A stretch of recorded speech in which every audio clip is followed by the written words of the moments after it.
जय श्री राम मेरे कन्या राशि के प्यारे जातक जातिका, मैं हूं आपके साथ आपका अपना डॉक्टर राज मिश्रा और आपका अपना पसंदीदा प्रोग्राम मानस ज्योतिष ज्ञान, जिसमें मई का महीना आपके लिए कैसे व्यतीत होगा इस विषय को लेकर के आपके सामने उपस्थित हो। कन्या राशि का स्वभाव मैं जानता हूं। कन्या राशि का स्वभाव बहुत सुंदर है। किसी के लिए भी कुछ खराब हो, कुछ नुकसान हो, इस प्रकार का विचार कभी नहीं रहता है। लेकिन अगर हर्ट करने की बात की जाए तो जनरली लोग आपको हर्ट करते हैं। इस महीने खैर बहुत सारी सावधानियों की आवश्यकता है। कुछ चीजें बहुत अच्छी हो गई हैं। अच्छी क्या हुई हैं? 1 मई को बृहस्पति का आपके 9th हाउस के अंतर्गत आकर के गोचर करना, ये बहुत शानदार संयोग कहा जाएगा।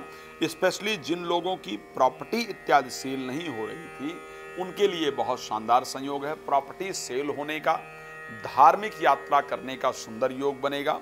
प्रॉपर्टी खरीदने और बेचने का, वाहन खरीदने और बेचने का ये शानदार संयोग होगा। इवन अगर विदेश यात्रा को लेकर के बात करूं तो विदेश यात्रा की भी बड़ा ही शानदार संयोग आपकी राशि के अंतर्गत बन रहा है। एक और चर्चा मैं आपको इस कार्यक्रम के अंतर्गत बताना चाहूंगा।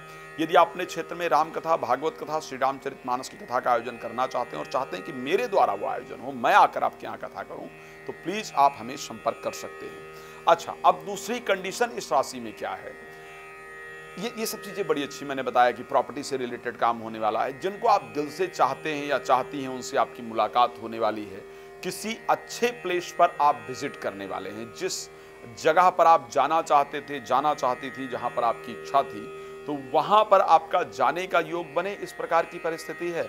लेकिन कुछ बड़े सावधानी की आवश्यकता है। सावधानी किस प्रकार की?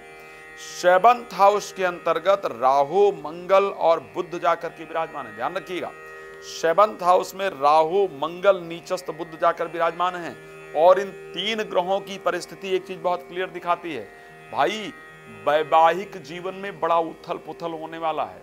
सो पर्सनल लाइफ पर, स्पेशली मैरिड लाइफ, अगर मैरिड हैं तो रिलेशन को बहुत बेहतर रखने का प्रयास कीजिए। यहां पर आपके द्वारा कही गई बातों को गलत समझा जाए और मामला इतना उलझ जाए कि रिलेशन में ब्रेकअप इत्यादि या रिलेशन छूटने इत्यादि जैसी परिस्थिति उत्पन्न हो, यह संयोग है। दूसरा एक इंपॉर्टेंट पार्ट बता रहा हूं, 10th हाउस के स्वामी बुध नीचस्थ होकर के गोचर करेंगे आपके 7th हाउस में। प्रोफेशनल लाइफ में आपके द्वारा गुस्सा किया जाना या कुछ ऐसे शब्द यूज करना जिसमें आप कुछ और कहना चाहते हैं, सामने वाले या सामने वाली ने उसको कुछ और तरीके से लिया है, जिसके कारण आपके नाम को खराब किया जाए, आपकी बदनामी की जाए और उसके कारण आपकी प्रोफेशनल लाइफ में जॉब जाए, इस प्रकार का संयोग है। साथ में आपको 0 से इस महीने दोबारा जीवन का शुरुआत करना पड़ेगा, क्योंकि 10 तारीख को बुध चले जाएंगे अष्टम भाव में। तो ऐसे कंडीशन में लाइफ को 0 से दोबारा शुरू करना पड़े, इस प्रकार की कंडीशन आपकी राशि में दिख रही है। तो बहुत सावधानी की आवश्यकता है। जब हम कन्या राशि की बात करते हैं तो कन्या राशि के लिए, क्योंकि कन्या राशि जो बनती है, अगर देखा जाए तो उत्तरा फाल्गुनी जिसके स्वामी हैं सूर्य, ध्यान रखिएगा, उत्तरा फाल्गुनी के 3 नक्षत्र, हस्त नक्षत्र जिसके स्वामी चंद्रमा है 4 चरण, और चित्रा नक्षत्र के 2 चरण के साथ, यानी सूर्य, चंद्र और मंगल।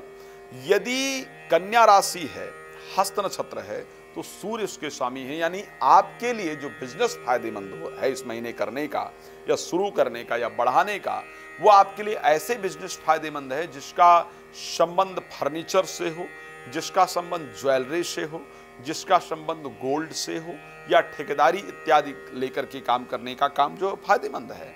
अगर हम बात करें कि किस प्रकार के सर्विसेज में जाना चाहिए, किस प्रकार के जॉब में जाना चाहिए, सो भाई साहब एडमिनिस्ट्रेटिव सर्विस से रिलेटेड जो जॉब हैं, जो किसी चीज को मैनेजमेंट से रिलेटेड जो जॉब है, जो कार्य है, वो करना फायदेमंद है।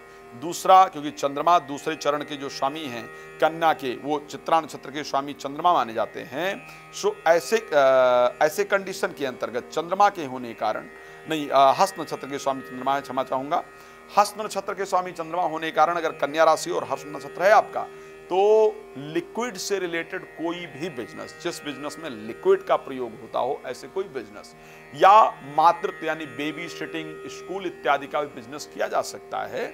और तीसरे, चित्रा नक्षत्र के स्वामी मंगल हैं, तो ध्यान रखिएगा, मंगल के होने के कारण आपको जिम ट्रेनर, पुलिस इत्यादि के क्षेत्र में अच्छे रिजल्ट प्राप्त होते हैं।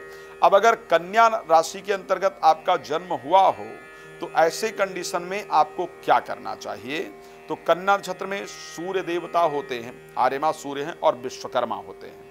अब विश्वकर्मा और सूर्य का मतलब यह है कि एक तो सूर्य को एवरीडे आपको जल जरूर प्रदान करना चाहिए, इसको ध्यान रखिएगा।